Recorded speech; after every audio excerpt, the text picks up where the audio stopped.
We've been going through the book of Ephesians. Incredible letter, incredible things coming forth. And let's go to Ephesians chapter 4, verse 8. We touched on this last week. We had reached this point. And what is so clear to me in Ephesians, that in Ephesians, Paul is consumed with a vision of Jesus Christ, a vision of his transcendent majesty, of his exaltation, of the incredible power and salvation that has been unleashed through his resurrection and ascension on high and seated at the right hand of God. And in the place where we have reached now, we talked last week about how he talked about the unity and the diversity. Verse 7 of chapter 4, but to each one of us grace was given according to the measure of Christ's gift, and that word is metron. Therefore, he says, when he ascended on high, he led captivity captive and gave gifts to men. And I want to just reiterate something I said last week. To people. Some people have been confused by that. He gave gifts to people. Oh, right. And actually the Greek word is anthropos. That's important because some people have been confused by that. Right, yeah.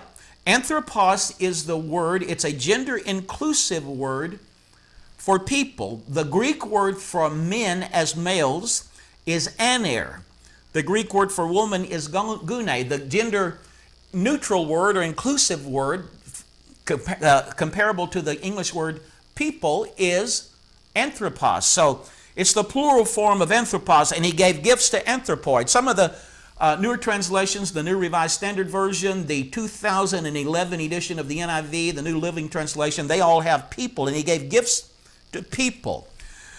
This is a picture, as I said last week, of a conquering king or a conquering general who has conquered another city, another people, and he has taken the principal people captive.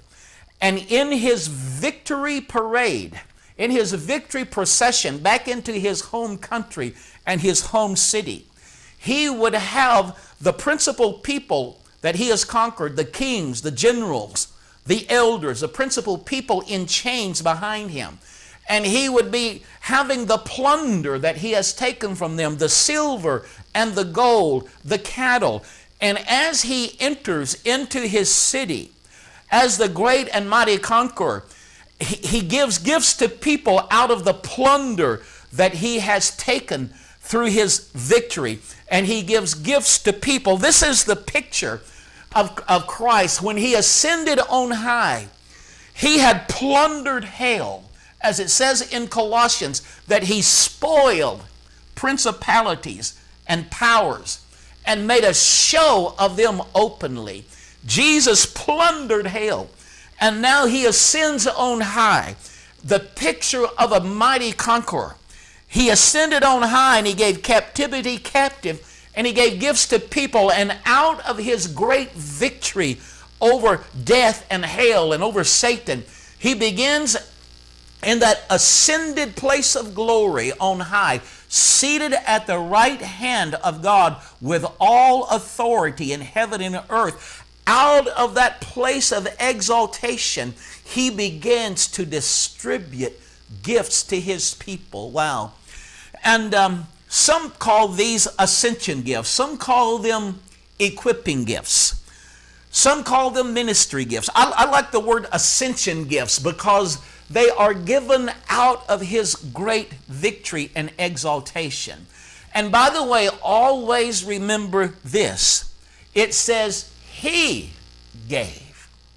These gifts come from heaven. They come from the exalted Christ. They are not passed around on a horizontal level.